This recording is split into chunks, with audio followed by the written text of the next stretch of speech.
Dobrý den, vítám vás na dalším bodu nehudebního programu druhého dne festivalu Slunovrat. A naše pozvání přijal izraelsko-americký spisovatel, novinář a taky dramatik Tuvia Tenenbom, se kterým besedu povede český novinář a reportér České televize Jakub Szántó.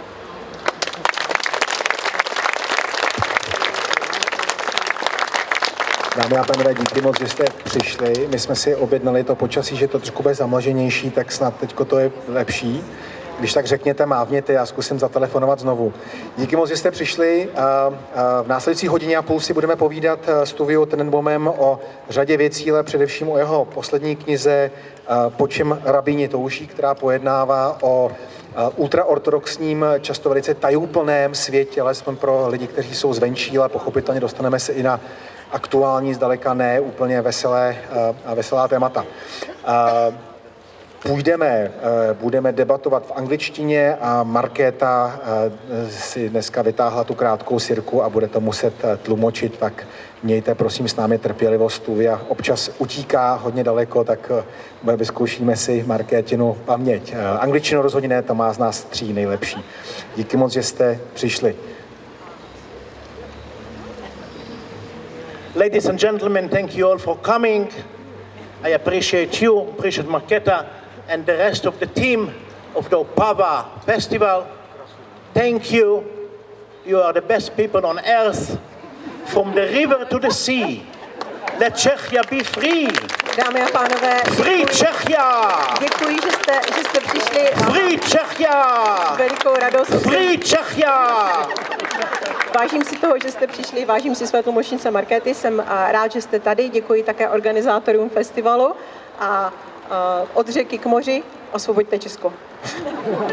Několikrát řečeno. Jenom jsem vám chtěl říct, kdo jste ještě neviděli Tuvio vystoupení, takhle to bude vypadat celou dobu.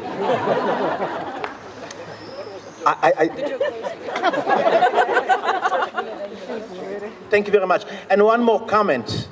In case I talk too fast and too much, and it's going to be a little bit hard to translate me, I gave Markéta the permission to improve my answers, to make it a little bit better, a little bit different.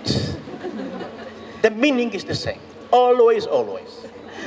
A ještě jednu věc bych chtěla říct na úvod. V případě, že budu mluvit příliš dlouho a bude to příliš komplikované, tak já jsem dal Markétě svolení, že si může trošku vymýšlet a vylepšit moje slova. Určitě to bude o dost lepší. To se týká i mých otázek, jenom abyste věděli. Well, Tuvia. I just want to add one thing, just a second. In the old days of the Yiddish theater, I just said it to Markéta, in the old days of the Yiddish theater in New York in 1920, when they did shows like Shakespeare, you know, Midsummer Night's Dream, for example, it used to be huge posters, and it says Midsummer Night's Dream by Shakespeare, written and improved by Moshe Yankel into the Yiddish. Okay. Já už jsem ještě předtím, než jsme sem přišli, tak jsem říkal Markétě, že to bude debata podobná tomu, jak bývalo Židovské divadlo v New Yorku ve 20. letech 1920. A v podstatě to tam fungovalo tak, že oni například dávali Shakespearea a teď tam byl obrovský plakát, na kterém byl Sen noci svatojánské, napsáno Shakespearem, vylepšeno Mojšem, what's the surname? Jankovicem. Takže vylepšeno. Tuvia, Thank you very much. That was a beautiful translation into the Czech. I understood every word. Děkuji, to byl krásný překlad do češtiny, rozuměl jsem každému slovu. now is the time. Whenever you want. Teď můžeme začít, kdykoliv si připraven, můžeme. Let's start with something easy, light, because we'll then get into the more complicated issues. So I'll ask you the first thing to sort of, set to the rules, the maintenance to our next hour and a half by asking you who or what or why are the Jews? A začněme něčím jednoduchým, abych nějakým způsobem nastavil ty mantinely, ve kterých se naše debata bude příštích 90 minut pohybovat. A můj dotaz je, kdo a proč a co jsou vlastně Židé? That's why his guy is working in the Czech TV. He has these funny questions. A přátelé, to je proto, proč tenhle ten chlápek pracuje v české televizi, protože má legrační otázky. The Jews are, in response, the Jews are like anybody else, only improved. A abych vám velice krátce odpověděl, Židé jsou úplně stejní lidé jako kdokoliv jiný, jenom o něco lepší. First of all, you have to cut a little bit from us what we ever were there in the middle. We cannot say it in public what we cut. You cut it on the 8th day. So we already become better lovers. V podstatě ta věc se má tak, že oni vám nejdřív ustřihnou kousíček té kůže, o který se samozřejmě nemůžeme bavit. Stane se to, když je vám 8 dní a pak to z vás udělá lepší milence. That was not an exact translation. It was. It actually, you know what? It actually was. I'm kidding. The other reason why there are Jews is because the world, the Gentiles, need somebody to wait. Why something doesn't work? Because of the Jews. Why this doesn't go? Because of the Jews. Everything is because of the Jews. So if you didn't have anybody to blame, it would be very bad. Why did we do this? Why didn't we achieve? Why is my son not a doctor? Why is my son not a rich man? Why is my son not in real estate? Well, because the Jews took the jobs. Right? So we need the Jews to blame as a scapegoat. That's why God, even if you don't believe in God, created the Jewish people. To znamená, abych odpověděl, tak ten důvod, proč jsou Židé na světě, je proto, abyste je mohli vinit ze všeho, co se vám nedaří. Jo, to znamená, vy je viníte z toho, že nejste dost bohatí, že váš syn se třeba nestal doktorem. Takže Bůh se rozhodl, že stvoří Židy a udělá z nich obětního beránka, aby vy jste se cítili líp. To remind you, that was the first question, that was the easy questions. From now on, the question will become a little bit more difficult. A ještě mi dovolte připomenout, že tady ta první otázka byla ta snadná otázka a všechny další otázky už budou jenom těžší. Well, the other reason why we have Jews is because we have beautiful music, beautiful songs. And since today it's Friday, and this evening is the beginning of Shabbat, the Sabbath, we'll sing together a song. Oi, bichom gejavat koyach, wollt ich gegangen zum Gassen und geschrien, wollt ich gegangen zum Gassen und geschrien, Shabbos ayovoim alashem. Oh yeah, Shabbos, Shabbos. Oh yeah, Shabbos, Shabbos. Shabbos ayovoim alashem. Shabbos ayovoim Lashem. Now everybody, oh yeah, Shabbos, Shabbos. You can sing, ay, ay, ay, ay, ay, ay, ay, ay. Sing with me, ay, ay, ay, ay, ay, ay. Ta-da-dam, ay, ay, ay, ay, ay, ay. Ay, ay, ay, ay, over there you with the bird. Oh yeah, Shabbos, Shabbos, sing with me. Oh yeah, Shabbos, Shabbos. Shabbos ayovoim alashem. Shabbos ayovoim alashem. Markéta, now you have to translate my song. A další důvod, proč Bůh stvořil Židy, je hudba a naše písně. A protože dneska je pátek a v pátek začíná šabat, tak já vám teď zaspívám, ale já vám teda s dovolením tu písničku nepřeložím.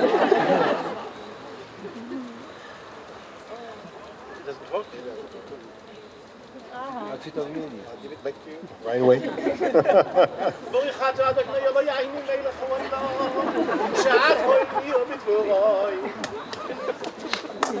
jste si mysleli, že jste přišli na povídání a přišli jste kromě stand-up komedy i na zpívání, jo? To máte spoustu věcí v jedné ceně, myslím, že to je docela fajn. A musíte vydržet 1,5 hodiny teda samozřejmě.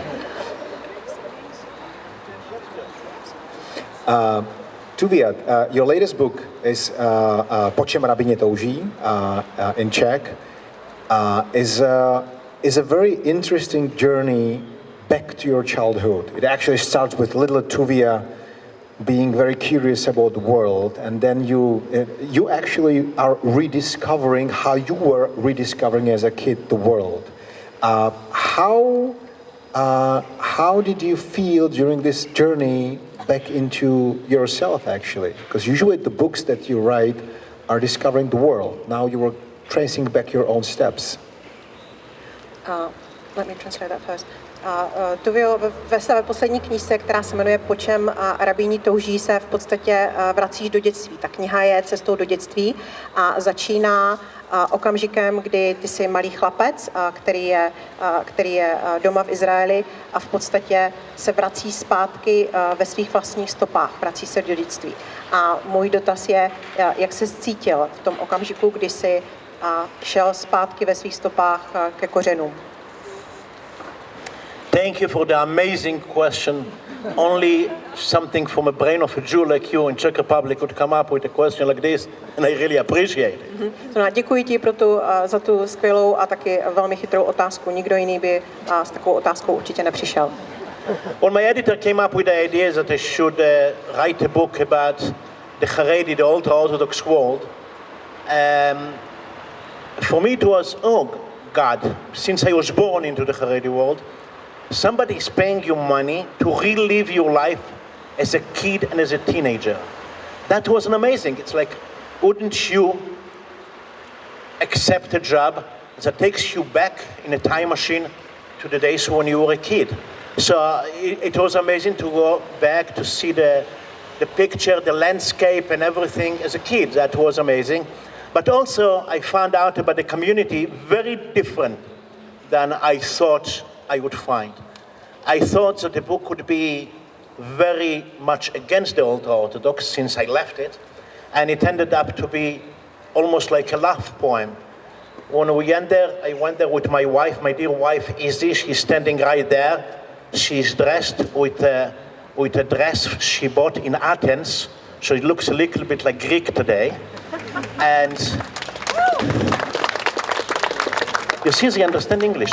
Can I just maybe... Just to finish. So it was an amazing experience, and we lived in the art of the ultra-Orthodox world in Mea Sharim, or they call it Mea Shurim, and it was a pleasure.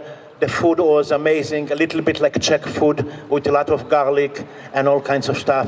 It was amazing, amazing, amazing, and everybody in Mea Sharim looks like Czech people, which was really good. Takže když můj nakladatel přišel s nápadem, abych v podstatě napsal knihu o svých kořenech a o svém původu, tak mi to přišlo jako vynikající nápad. Že jsem v podstatě placený za to, tohle je moje práce, abych se vrátil zpátky ke kořenům, protože já jsem z Izraele odešel a byl jsem v podstatě zvědavý, co zjistím. A čekal jsem, že ta knížka bude zosobněním jakési mé nenávistí vůči ortodoxním židům, protože tohle je svět, který já jsem opustil. A ta komunita, na kterou se tam narazil, byla úplně jiná, než jsem čekal. A v podstatě jsem se do toho místa znovu zamiloval. My jsme v Jeruzalémě byli ve čtvrti, která se jmenuje Mea Sharim. A byl jsem tam společně se svojí ženou, kterou vidíte stát tamhle, má na sobě krásné modrobílé šaty, které si koupila v Aténách, takže vypadá jako bohyně. A my jsme si ten čas, který jsme tam strávili zpátky v Izraeli, velice užili. Užili jsme si jídlo, které si myslím, že se docela podobá vašemu českému jídlu, protože je v něm plno česneku. Byl to krásný čas. Sadly, most people who write about the ultra-Orthodox know nothing about the community, don't speak the language, which is Yiddish, and really miss the whole idea of what it means ultra-Orthodox. But since I speak Yiddish, and I lived in the community, and I didn't do what most journalists do. They come for 3 hours and they write a book about the Haredim. We lived there for over a year. So we got a totally different thing about what it means, the ultra-Orthodox. It's a different kind of journalism, and I am happy that I had an opportunity to do it. I just want to tell you one story. Let me translate. V podstatě je to tak, že když... I didn't say something special. You did. People want to hear it. Really, they do. A myslím si, že je to velmi často tak, že když novináři přijedou do Izraele a chtějí mluvit s ultra-ortodoxními Židy, ale oni neumí jidiš a oni neznají tu komunitu. To znamená, že oni nikdy nejsou schopni postihnout podstatu té komunity a nikdy je neumí úplně pochopit. Ale tohle je místo, ze kterého já jsem zešel a já jidiš mluvím a já tu ultra-ortodoxní komunitu chápu a pro mě bylo mnohem snazší s nimi mluvit a objevit ten jejich svět znovu. It's like today in the world, everybody talks about Israel, Palestine, etc., and the news media reports about it every day, top news, but the people who write about it, journalists, have no clue about what's going on. And I give you a story that somebody told me, a German guy who was in Jerusalem. He said one day, the other day, a man was sitting in a Tel Aviv cafe with a computer, and he was very busy writing. A passerby passed by, and he looked at him and he said, "Excuse me, sir, if you don't mind me to bother you, what are you doing? Who are you?" So the guy said, "I'm a journalist." "And what are you writing about?" "I'm writing about Israel." "Wow," he asked him. "When did you arrive?" He said, "Yesterday." He said, "When are you leaving?" He said, "Tomorrow." And he asked, "What is the name of the book?" He said, "The name of the book is Israel, yesterday, today, and tomorrow." Dovolte mi, abych to demonstroval na takovém malém anekdotickém příběhu. V podstatě ta situace, která se teď děje v Izraeli a v Palestině, tak oni novináři velmi často píšou, ale já si myslím, že oni v podstatě nic neví. A ten anekdotický příběh je, že seděl v kavárně v Tel Avivu novinář, který zuřivě něco psal do počítače a šel kolem člověk, který se ho ptal, co tady děláte? A on mu říkal, já píšu o Izraeli. A ten člověk se ho zeptal, a jak dlouho tady jste? A ten novinář odpověděl, přijel jsem včera. A kdy odjíždíte? Přijedu zítra. A jak se ta vaše kniha o Izraeli bude jmenovat? Ta kniha se bude jmenovat Izrael včera, dnes a zítra. Thank you very much. Yeah, clap, it's nice, we like it. Jo, klidně tleskejte, to se mi líbí. Tleskejte. As a journalist who wrote a book exactly like that, even not in German, in Czech, I have to ask you, and that's a very important thing. Yiddish. Yiddish is a culture that still exists, thrives in some parts of the world, in America mostly, and in Israel. But unfortunately, due to what was happening in Europe, this part of the world as well, between 1933 and 1945, big chunks of this very rich culture has disappeared. Where is Yiddish today? How is Yiddish culture living in Israel, especially in Mea Shearim? Já bych se teď Tuvio chtěl zeptat na jidiš, což je velice specifická kultura, která v dnešní době víceméně žije už jenom v Americe a v Izraeli. A částečně taky proto, že mezi lety 1933 a 1945 velká část téhle kultury zmizela. Takže můj dotaz je, kde je jidiš teď? Jaká ta kultura je teď, zejména právě v části Jeruzaléma, Mea Shearim? Very good translation. I'm sure it was. Excellent. Anyway, I mean, one bad thing happened when the state of Israel was founded is that the humor is gone. What we call Jewish humor is gone. Because Jewish humor exists in Yiddish, especially in Hasidic Yiddish, what you call a Galicianer Yiddish. And I'll give you an example, it's also in the book. The first day, before coming to Mea Shearim, to Jerusalem, we were in Berlin, in Prenzlauer Berg, where I like to eat my breakfast. And you go to a restaurant, and many restaurants will not accept credit card, only cash. So I came to Mea Shearim. I'm coming from Berlin, from Prenzlauer Berg to Jerusalem, Mea Shearim. I order something in a restaurant, and then I ask the guy, "Are you accepting credit cards?" In normal places, you say yes or no. The guy said to me, it depends. It depends on what? If when I put the card in the machine, it goes through, I accept. If it doesn't go through, I don't accept. Když byl založen Izrael, tak já mám pocit, že humor v podstatě se z naší kultury vytratil, protože velká část židovského humoru je právě v jidiš. Zase dovolte mi to demonstrovat na takovém malém příkladě. Já často trávím čas v Berlíně a seděl jsem v Berlíně v takové restauraci a když jsem chtěl platit, tak musel jsem platit v hotovosti, protože v Berlíně se velmi často nedá platit také kartou. O den později jsem přijel do Jeruzaléma, byl jsem ve čtvrti Mea Šarim a zašel jsem do restaurace, něco jsem si objednal a když jsem se potom číšníka zeptal, můžu platit v hotovosti nebo berete karty, tak mi na to odpověděl, to záleží. A já jsem se ho zeptal, na čem to záleží. A on mi řekl, pokud tu kartu protáhnu tady tou mašinou a ona ji přijme, tak ano, tak bereme karty. Pokud ne, nebereme karty. Or an example, a guy says to me, Hasidic Jew says to me, I am Haredi, I am ultra-Orthodox, I am Hasidic, of course. I have only kosher cell phone, but I don't have a smartphone. Only the old phones without internet, without nothing. I said, okay, whatever you like. And then he says to me, but how do I communicate with you? And he asked me, do you have WhatsApp? I said, excuse me, kosher phone doesn't have WhatsApp. How will you communicate with me with WhatsApp? He said, of course I have a WhatsApp. I said, but you said you have a kosher phone.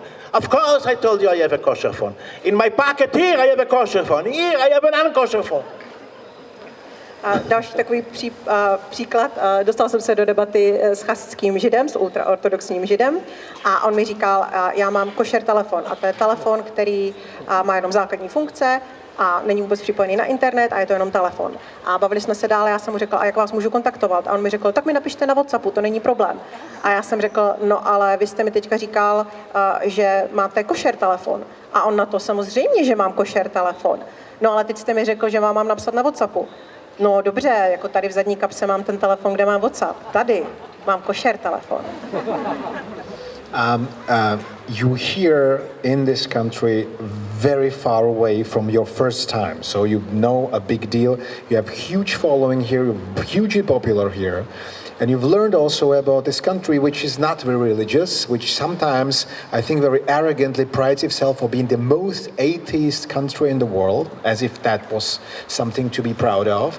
And many people in this country, not just because of communism, but because of the history, think that religion, and organized religion especially, is something for weak people, as something that gives you as a sheep every single day the answers and the rules how to work, how to live your life. We know that this is by far not an accurate image. So describe for us a day of an ultra-Orthodox guy or a girl in Mea Shearim on a normal day. Okay. V České republice si Tuvio velmi populární. Tvoje knížky si tady hodně čtou a dobře se prodávají. A zároveň Česká republika je zemí, která je velmi sekulární. A dokonce v podstatě je to tak, že řada lidí jsou hrdí na to, že jsou ateističtí. Jakoby náboženství bylo něco, co je jenom pro slabochy. Často to vnímáme tak, že ti, kteří v něco věří, tak jsou ovce, kteří potřebují nějaký návod a musí mít pocit, že mají nějaká pravidla, která mohou následovat. To samozřejmě ale takové náboženství a taková víra není. Můžeš mi teď prosím popsat den ultra-ortodoxního žida nebo ultra-ortodoxní židovky ve čtvrtě Mea Shearim? Okay, since today is Friday, I'll describe you Friday day in Mea Shearim. Today is Friday. In the evening, the day starts in the evening, the Sabbath starts. On Friday, everybody goes to the ritual bath or to the shower. They dress nicely, everybody. The man dresses with a white shirt and a streimel on the head, beautiful hats, golden hats or whatever. The ladies are dressed with their finest clothes. Everybody looks like the Virgin Mother in Christianity. She was Jewish, she came from Mea Shearim. Everything is like, and then you dressed everything. You look like kings. They put a table with a white table map. Everything is nice, and then you go to shul, you go to synagogue, and you sing a little bit. Then you dance. Right. Then you come back home. You have to write it down because this is long. Then you come back home, and you do the kiddush, you drink wine, and everybody starts singing. Shalom aleichem, alachei shalom. Malachei Elohim, mi melech malchei, malchei amlochim, HaKadosh Baruch Hu, shprochim leshalom, malachei shalom, malachei Elohim, mi melech malchei, malchei amlochim, HaKadosh Baruch Hu. And then you sing to the wife, Eshet Chayil Mimtza, who can find a more beautiful woman and a smarter woman like you? Eshet Chayil Mimtza, ve'ravachoik mi yipni michro, botach bolev balo, ve'sholol lo yechsom. Gmolat zutoy velo boiro, kol yemei chayeho. And those of you who heard me now sing Shabbat songs, and you didn't leave the place, and you didn't walk out, it means you are not real atheists. Because a real atheist hears me singing Shabbat songs, immediately walks out. Dobře, tak protože je dneska pátek, tak já vám řeknu, jak vypadá pátek ve čtvrtí Meašarim. A v pátek začíná šabat, to znamená, je to výjimečná situace, kdy začnete den tím, že se omyjete, krásně se obléknete, nebo Židé se krásně obléknou, vystrojí se, ženy mají krásné šaty, vypadají v podstatě jako panenka Maria, která mimochodem byla židovka. Prostřete stůl, uklidíte dům, jdete do synagogy, kde tančíte, kde zpíváte, prospěv. A pak přijdete domů, nalijete si víno a začnete znovu tančit a znovu zpívat. Zpíváte své ženě, říkáte jí, jak je krásná v tom zpěvu. Pak byl další zpěv a pak Tuvia řekl, a teď jste jako slyšeli tu píseň a nikdo z vás neodešel. To znamená, že nejste ateisté. And then you sit down at the table and you start eating. You eat challah, which is beautiful bread. You have it in the Czech Republic, I saw challah also. And then you eat gefilte fish and fish. Then you sing a song in between. And then you eat chicken soup or something like that. And then you sing a song in between. And then you eat chicken and meat and sirloin and whatever it is. And you sing a song in between. And then you drink a little bit bronfen, a little bit alcohol stuff. And then you have chocolate babka, which is very, very good. Chocolate babka. And then after that, you get up, your belly is about to explode. You go to the shul, you go to the synagogue, you go to the Rebbe, and then 11 o'clock or something like that, you start dancing with the Rebbe. And then the Rebbe gives something for also more gefilte fish and more this and more that. And by the time you are finished, it's already 4 o'clock in the morning. You are dancing and singing till your nose comes out. And then you come to sleep. You make love to your wife or to your children or whoever it is. And then you wake up in the morning. And you first of all, you eat chocolate babka. After you eat chocolate babka, you drink some coffee or cake, or drink some coffee, have some cake, or more cake and cheesecake, and then you go to the shul. You go to the shul and you sing again. And then you come back home. You come back home and you sit down at a beautiful table. Everybody is dressed very nicely like a king. And then you start eating. You start eating the challah, and then you continue to eat the fish, and then you have egg salad, and then you have all kinds of good stuff like chont, like all kinds of stuff like that, and you have kugel, potato kugel, lokshen kugel, whatever it is. I don't know how you translate it. You can do whatever you want from it. And then you have some Coke Zero or Pepsi Max or Diet Coke, because we all drink Diet Cokes for some reason. And then when you are done, it's already late, you go back to shul and you dance a little bit more with the Rebbe, chaka paka paka paka paka, and then you come back home and you eat the third meal of the Shabbat, and then you sing all kinds of songs, and then Shabbat is over, and the week starts with a glass of wine. Now, if you think that you have a better lifestyle as atheist, I think you are wrong.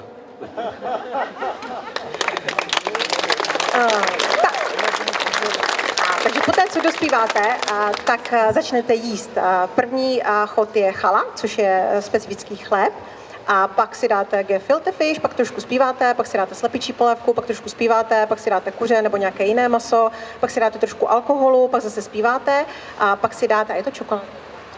Bábovka. Pak si dáte něco, čemu se říká babka, což odpovídá zhruba naší bábovce, a pak zase zpíváte. Pak je čas jít do synagogy, protože už je zhruba 11 hodin, tam vás čeká rabín, tam zase zpíváte, pak trošku jíte, většinou si dáte zase gefilte fish nebo něco takového, pak zase zpíváte, zase se vrátíte domů, jíte a pak jsou 4 hodiny ráno, takže to je čas, abyste se pomilovali se svojí ženou. Se ženou, dobře, nebudu zbytek, nebudu překládat. Pak si zase dáte tu čokoládu, protože jsou tady děti. Pak si zase dáte tu čokoládovou bábovku, trošku jíte, trošku zpíváte, vrátíte se zpátky do synagogy. A všichni jste krásně oblečení, a celý ten večer je úplně úžasný. A pak se zase vrátíte domů, jo, a další jídlo, které si dáte, je bramborový kugel. Jak to vypadá? Co to je? OK, kugel. Jo, a taky ještě nezapomeňte na to, že si samozřejmě musíte kolem toho pít, a nejenom alkohol, nejenom víno, ale cola zero, což já si teda dovolím úplně takovou odbočku mimo tlumočení, jo. Tuvia nepije nic jiného než cola zero. Tak možná proto, já mám podezření, že to asi Židé úplně všichni nepijí. The record, I'm sorry, I did it. Okay, já prův. Pak se zase vrátíte do synagogy, zpíváte, tancujete a pak už je konec šabatu a vy si řeknete, týden je za námi a začínáme nový týden sklenicí vína. Thank you. I'll say something in Czech. Rozumíte tomu, proč Pepsi Max nebo Cola Zero? Protože si musíte hlídat váhu, jo? Jasný. I explained how you need to drink Coke Zero after all this eating, because you know it's important how you look, right? Of course. Right. Cool. You want to stay slim the way that you are. Yes. An important part of the Haredi world, of the ultra-Orthodox world, is the teaching of Haskalah, of the Jewish, so well, we can call it some kind of Renaissance thinking of the 18th and 19th century, the Hasids, the joy, the living and loving God through joy. That's all the dancing, that's all the singing. How important that is to actually enjoy the life as a true Jewish believer in ultra-Orthodox world, to actually give the pleasure to the God. How important that is, because you describe something that is very festive. So is that one of the main ideas of the Haredi world? Okay. Teď se chci zeptat na něco, co se týká Charidů, což jsou ti ultra-ortodoxní Židé, což je v podstatě 18. a 19. století, takové jako renesanční. Vychází to z židovského osvícenství. Z židovského osvícenství, přesně. A kdy v podstatě velkým principem nebo základem toho je milovat Boha. A milovat život a skrz radost se dostávat blíž k Bohu. Ano, skrze tu radost se dostaneme blíž k Bohu. Proto je tam ten zpěv, proto je tam ten tanec. Takže v podstatě moje otázka je, jakým způsobem vy skrze ten tanec a skrze ten zpěv činíte Boha šťastný? It's amazing how you phrase things. When you talk about Haredi Judaism, you talk about, but the ultra-Orthodox, you say about the 18th, 19th century kind of thinking. As if they are living the past, and we, the world here, the atheists, we are the modern. I want to remind you that the atheism is as older than the Haredi community. You know, Hellenism, if you know, in Greece, you know, they are also atheists. So the question is, what is better? The people who believe like in the 18th century, or the people who believed like the 1st century? It's not. It is. I'm sorry. Atheism is alter than the Haredi Judaism. I mean, this is the fact. So, but it's interesting that especially Jews, when they talk about Haredim world, and they don't speak one word in Yiddish, and all of a sudden these Jews are like 18th century idiots. We are modern, we are puk. No, we are not. I mean, it's like atheism is older than the Bible, you know. So let's not put them down by saying 18th, 19th century, because then we'll have to put ourselves down by saying we are even older than that. I was talking about the roots of Kazakh Judaism, not that they are there, with all due respect. The root of Hasidim is basically, what is it? It's, yes, it was the way it was here in, I went now to Moldova, I went to Poland. It's the same culture to an extent. It's not 18th century, 19th century. That was European culture. And in some places, it's still European culture. I mean, I prefer the European culture of old than the European culture of today. The European culture of today is going on the street and screaming like fucking idiots, you know, from the river to the sea, Palestine shall be free. They don't know where the river is, they don't know where the sea is, and of course, they don't even know where Palestine is. And in the old days, the Europeans went around and they sang songs to Rebbetzin Miriam, to the Holy Virgin. I prefer that. You know, instead of this guy is going, free Palestine, free Palestine, free Palestine. We are not smarter than that. But by the end of the day, Hasidic Judaism happened in Eastern Europe. And if you go to Eastern Europe, the places who are like small little villages, it's the same lifestyle to an extent. I mean, women are dressed with cover, you know, they cover their head, you know, bim, bam, boom. Everything is similar. Okay. No. Tak já budu improvizovat. She's getting now her PhD degree in translation. This is the ultimate test. Okay. But you can make it up, you can improve it. Já si myslím, že to vypadalo na začátku, jako kdyby možná Tuvia úplně nepochopil tu otázku, nebo si ji vzal samozřejmě a udělal s ní, co chtěl, protože on říkal, ty mluvíš o 18. století, o jakési renesanci, to je jako kdyby, jako my jsme žili v minulosti. Jako my jsme ti, kteří jsou ti nemoderní, ale v podstatě to, co je mnohem starší, je právě v Boha nevěřit. Jo? V Boha věřit a žít tímhletím způsobem je to moderní. A otázka je samozřejmě, co je lepší, jestli je to ten ateismus nebo to v Boha věřit. V podstatě kořeny chasidy jsou v 18. století, ale ta jako víra nebo nevíra je mnohem starší. Já když se podívám na evropskou kulturu, tak ta moderní situace je, že třeba v Německu lidé chodí po ulici a křičí, zpívají nebo křičí, říkají od řeky k moři a přitom neví, o které řece se bavíme a o jakém moři se bavíme a kde v podstatě leží to moře. A to jsem jako hodně shodnula, se omlouvám. That was even better than the way I said it. Ne, já myslím, že to bylo v pořádku. Jenom teď jste viděli praktickou ukázku, proč se říká, že někde to vypadá jako v židovské škole, jo? Tak to jsme se ještě drželi. What did you smartass say? There is a smartass. No, there is a saying that something looks like in Czech, a popular thing that people are talking over each other's head, and it looks like at a Jewish shul. So I'm saying that's why, you know, this is a practical example. Okay. So right, okay.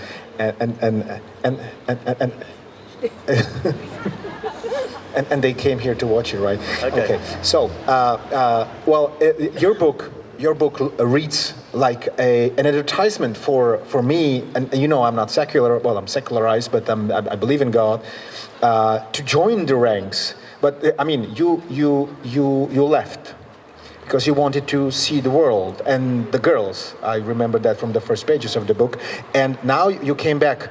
Do you want to come back? Did you come back? Okay, I mean, the idea. Když jsem četl tvoji knihu, tak ta kniha se trošku čte jako reklama na ortodoxní židy. Je to jako taková pozvánka do toho světa. Ale ty jsi z toho světa odešel. Ty jsi opustil ten svět, aby si viděl ten svět venku a taky, aby si mohl koukat na holky. There is an idea in modern day journalism, of the modern day journalism, the smart journalist, that they think that if you write a book about the Haredim, it has to be negative. It has to be really bad and very critical. And if it's nice, it's called advertisement. Advertisement. You know, I mean, it's like, I resent this because this is simply not journalism. Journalism is, you go to a place and you write about what you see and what you investigate and what you see, even if you don't like it. So I am not ultra-Orthodox Jew. I am not Haredi Jew. I am not a religious man. But I found people that I really liked because I think they are amazing. They are funny, they help each other. They are like so many good things. Of course, there is also criticism, you'll see it in the book. But if I depict The ultra-Orthodox Haredim, as nice people, it's called advertising. If you depict the Palestinian as nice people, it's called truth in reporting. Hallo, bitte, entschuldigen Sie mich. Bitte, bitte. Now she has to translate the German also. Okay. Tohle je to, o čem ty mluvíš, je v podstatě moderní novinařina, protože pokud někdo napíše knihu o ortodoxních židech, tak jakoby z principu jsme čekali, že bude negativní, že to bude kritika. A když negativní není, tak si o tom myslíme, že to je jakási reklama. A to mi vadí, protože tohle si myslím, že není pravá novinařina. Podle mě pravá novinařina je psát o těch věcech takové, jaké jsou. A já jsem se vrátil zpátky do Izraele a navzdory tomu, že už nejsem ortodoxní žid, že jsem sekularizovaný, tak se mi ty věci, které jsem tam viděl, líbil a snažil jsem se je popisovat tak, jak jsem je v reálu viděl. A to si myslím, že je pravá novinařina. Yeah, it's funny that we have these two books together, Catch the Jew and the other one, and this one depicts modern Israel pretty much also. This one goes directly to the heart of the world of the Haredim. So today we know that the resentment going both ways actually is between the majority Jewish population, the whatever secularized, religious, Zionist, etc., and the Haredim, and the other way around. So where do you see the future between these various parts of the Jewish Israeli population? Okay. Je zajímavé, že tady máme před námi zrovna dvě z tvých knih. Jedna z nich je Chyťte Žida, Catch the Jew, a druhá je právě tu, kterou jsem zmiňovala na začátku, Počen rabín touží. A v obou těch knihách se svým způsobem věnuješ právě tomu rozporu, který teď panuje mezi ortodoxními Židy a právě těmi sekularizovanými. A moje otázka je, kde vidíš budoucnost v komunikaci mezi těmito skupinami? Argue that your description or depiction of the differences between the ultra-Orthodox and the rest of Israel is so bad, is so anti-one side. I think this is also what the media does. But in general, in every election, almost every election for the past 75 years, every party that wins, instead of combining the secular party with another secular party to form coalitions, the two main secular parties cannot stand each other, so they take the Haredim, the ultra-Orthodox, to join in the party, and they tell them, if you join us in the coalition, we will give you millions or billions of shekels, and please, you don't have to serve in the army. Who told the Haredim up to now not to serve in the army? The secular parties. Even today. Who is telling the Haredim don't serve in the army? Members of the coalition. Who are they? They are not religious. So this has been the history of Israel forever and ever. It's not the Haredim who are standing there with a gun and say, we are not going to serve in the army. That's not the case. They have been paid not to serve in the army by the main secular parties who can't stand each other. So I don't see the split in the society. If any people in Israel during election wants that the Haredim serve in the army, will not vote for the main parties. They will vote for Lieberman, who is against exempting Haredim from the army. But you don't do that, so don't complain. So I don't see it. It's a media-made story. The media is not always telling the truth, in case you didn't know up to now. And that's one example of the media depicting a reality that doesn't exist. But Markéta will translate now everything I said into such beautiful Czech that you'll finally understand the point. Dobře, já se pokusím. A já si myslím, že to opravdu není tak, že by ortodoxní Židé stáli nějakým výrazným způsobem proti těm sekulárním a že by tady byla nějaká animozita mezi těmito dvěmi skupinami. Já se opravdu domnívám, že tohle je situace, která je v podstatě zveličená v médiích a že takhle se to tam prezentuje. A když se na to podívám politicky, tak dvě hlavní politické strany v Izraeli jsou sekulární. A ty sekulární strany se mezi sebou extrémním způsobem nesnesou a oni v podstatě rekrutují ortodoxní Židy, aby se stali součástí té strany, jestli jsem to pochopila správně, a platí miliony šekelů obrovským způsobem je financují a v podstatě jim taky dovolují, aby nemuseli vstupovat do armády. Ta situace je opravdu, jako věřím tomu, že ta situace je opravdu v médiích zveličená a že v reálu to tak není. Že ta animozita tam taková není. Exact translation. By the way, I want to make one point very clear.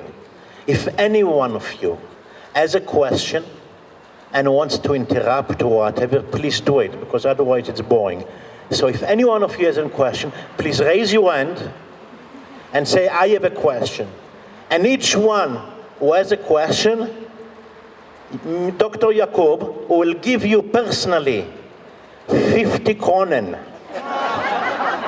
Já jsem teď as payment for the question.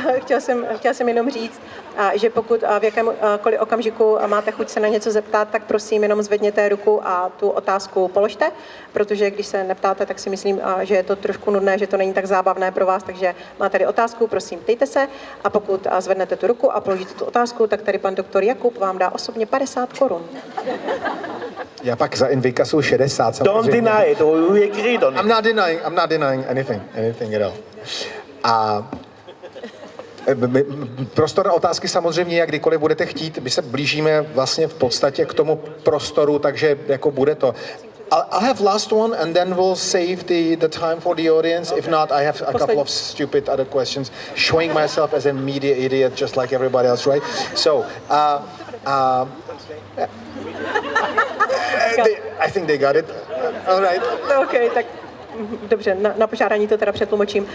Já myslím, že se blížíme okamžiku, kdy já položím ještě jednu poslední otázku, abych se teda předvedl, jaký blbec z médií já jsem, a potom bude prostor na vaše dotazy. She did much better than the original. Yeah, it was much. She made the point much better than me. Right. So my question is this: we're living. It's the 8 months of a brutal war that is going on in Israel and in Gaza, and now also in parts of Lebanon and parts of Syria.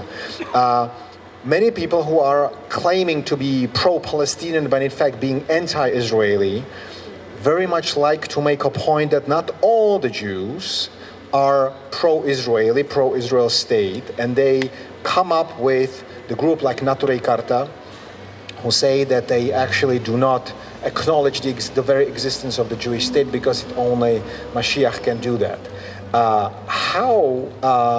In fact, and that is the media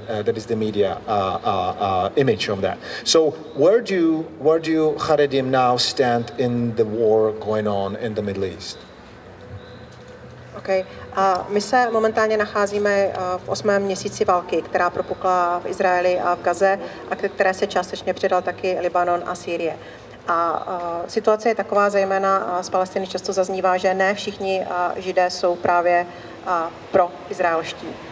Zejména je tady taková skupina, která se jmenuje Naturej Karta, kteří jakoby živí ten mediální obraz toho, že ne všichni jsou pro-izraelští. Takže můj dotaz je, jak se k tomu staví ortodoxní Židé.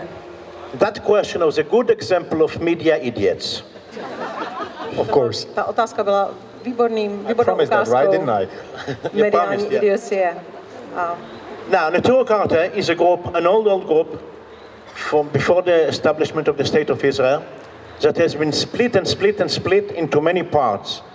Today, Naturej Karta, and in the book we have even an interview with the leader of Naturej Karta in Israel. That's about 5 to 10 families maximum. That's basically all Naturej Karta.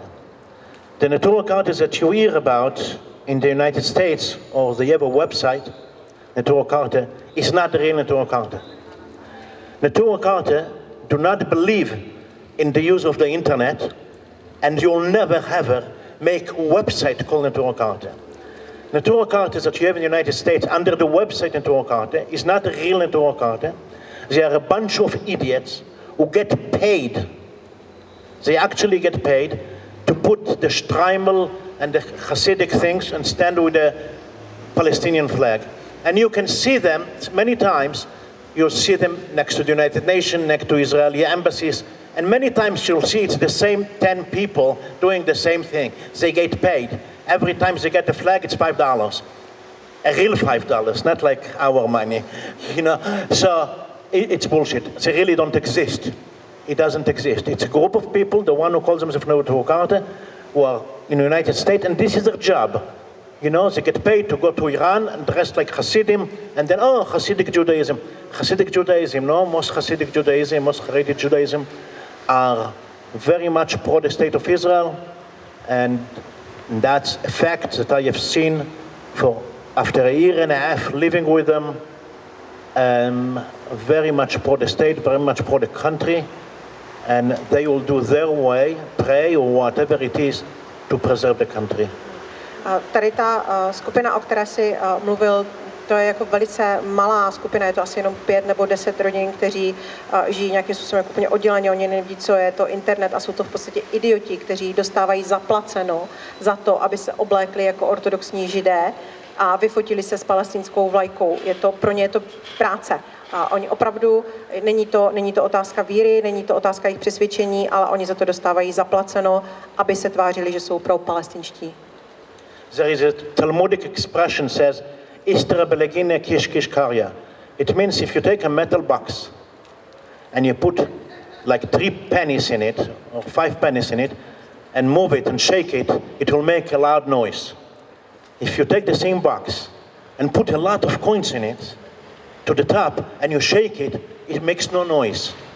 Usually the people who make noise are the minority, and there are 3 pennies in a box and they make a lot of noise. So, Istera belegina kish kish karya. V Talmudu je takové rčení, které říká, když vezmete kovovou schránku a dáte do ní 5 mincí a zatřesete, tak uslyšíte velký hluk. Tak to vydává velký hluk. Zatímco když tu schránku naplníte mincemi až povrch, tak ten hluk nevydává. A to je přesně to, o čem jsem mluvil. Je to minorita, je to pár lidí, pár skupin, pár rodin, které ale vydávají velký hluk. And one more comment. The fact that there are Jews, and there are, who are very much against Israel now and are very much pro-Palestine or pro-Hamas, that's nothing is new. In this continent, in the European continent, for centuries, Jews have been blamed for capturing little Christian children and slaughtering them before Passover in order to mix the blood of little Christian children with the matzah, the bread of Passover. That's obviously anti-Semitic, that's obviously bullshit, that's obviously nothing true. But some of the people who are preaching this idiotic anti-Semitic thing were Jews themselves. So the fact that we have Jews who will always stand on the side of the enemy of the Jews is nothing new. It's been like this forever and ever and ever.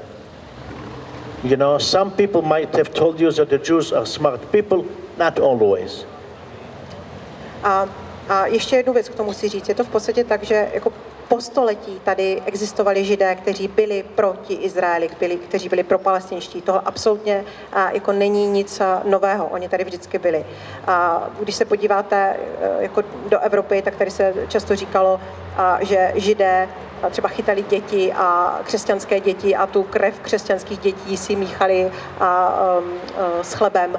A takové věci se tady prostě říkali vždycky. Vždycky byli tady Židé, kteří byli proti jiným Židům, kteří byli antisemitičtí. Je to standardní, není to nic nového. Pokud budete mít jiné dotazy, než jak se křesťanskou krví rozmíchává těsto na macesi, tak jsme vám k dispozici. Nás to maminky nenaučily ani jednou, jsme to už jednou probírali teda. Jakýkoliv dotaz nebo komentář jsme připraveni. Máte. No, you can also ask about the blood of Christian Jewish children. Oh, you know the recipe. You can ask this question. You know it. Okay, because last time they can ask as much as you want. All right, okay. They can ask about Christian children and blood. You can ask anything you want. The lady wants to ask about the recipe now. Yes. Let me translate that. Pokud chcete, tak jmenuji se Johnová. Chci předeslat, že jsem dělala celý život, peněz mám dost, o peníze mi nejde. Moje otázka bude trošku z jiného ranku. On mluvil o tom, že se tam dosti jako jí, Jo, ale nezmínil se, kdo to připravuje, kdo to potom uklidí a chci se teda zeptat, jak je u nich rozdělená práce mezi ženu a muže. To je moje otázka.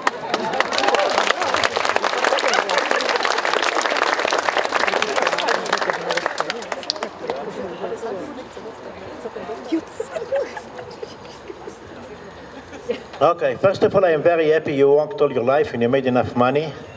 It's very, very good. It made my day. Now I'm not worried about you anymore.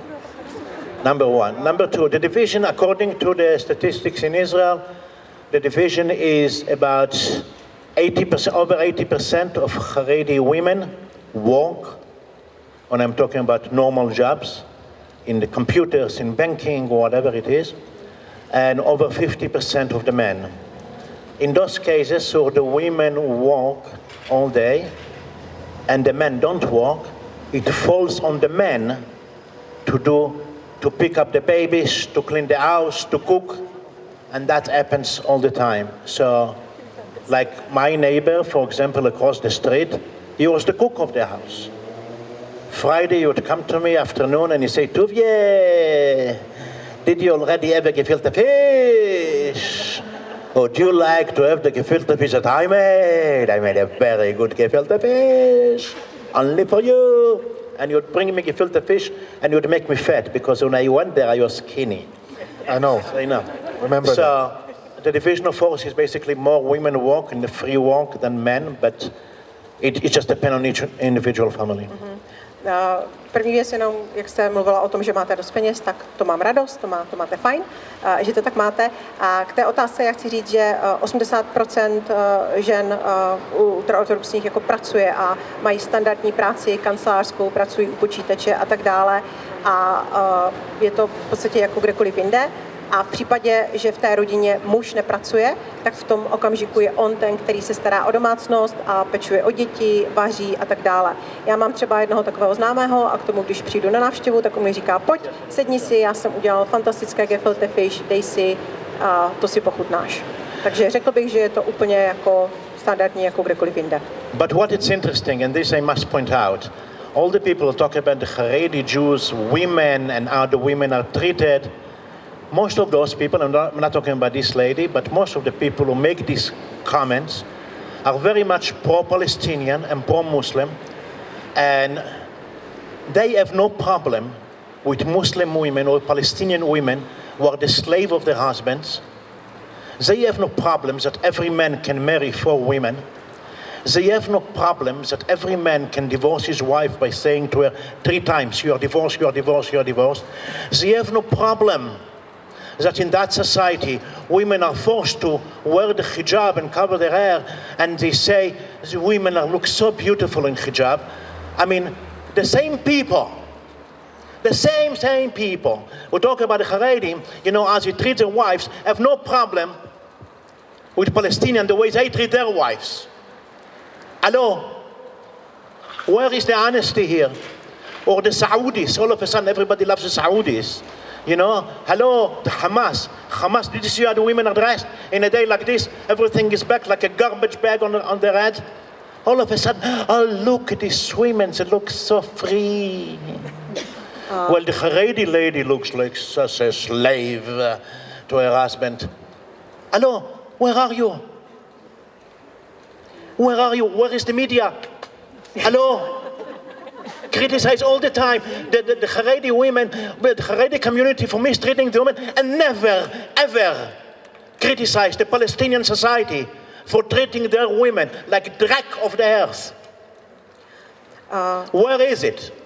Where is Anna? Forget the war in Gaza. Forget, yallah, khalas. Let's talk about culture. Why aren't we criticizing a culture that says that every man can have 4 women? And the moment he gets older, he takes the first wife, the oldest, he throws her out, and then he takes a younger one, 18-year-old, and then they have to put either a hijab or a niqab on their faces, walk like idiots. Nobody's criticizing that. Where is the honesty of reporting? And I have nothing against Palestinians, but I'm just saying, where is honesty in reporting? Thank you very much for being patient with me to listen to this little stupid speech. Když už se... A já mám ještě jednu poznámku k těm ženám a přijde mi, že je jako obrovský problém, že velmi často ti lidé, kteří právě kritizují ženy ultraortodoxních židů za to, nebo ultraortodoxní židy za to, že jejich ženy jsou jako potlačované, že nemají žádnou svobodu, tak velmi často jsou to zároveň lidé, kteří jsou otevřeně pro palestinští a proto pro muslimští. A přitom se podívejte jako na muslimské ženy, ke kterým se jejich muži často chovají jako k otrokyním, kdy si ti muži můžou klidně mít 4 manželky, kdy jsou v situaci, kdy oni 3krát prostě tu ženu odmítnou, 3krát řeknou rozvádím se s tebou a to manželství je rozvedeno, kdy ty ženy nutí nosit hijab nebo dokonce nikáb. Proč nekritizujeme kulturu, která tohle to dovolí? Proč nekritizujeme tu kulturu, která funguje tak, že muž má 4 manželky a pak se rozhodne, že ta nejstarší je pro něho už moc stará, tak se jí zbaví a najde si nějakou mladší. Tohle je ta nefér prezentace nás v médiích. I personally have nothing against the Palestinians. I don't agree with them politically, but I like their culture. And one of my best songs as a child, I always liked it. يا مصطفى يا مصطفى أنا بحبك يا مصطفى يا مصطفى يا مصطفى أنا بحبك هذا يا أخوي أنا بحبك يا أخوي أحمد بسم الله الرحمن الرحيم الحمد لله الله أكبر يلا. Já osobně nemám nic proti Palestincům, mám je velmi rád, mám jejich kulturu a tohle je moje nejoblíbenější palestinská písnička. Moje taky.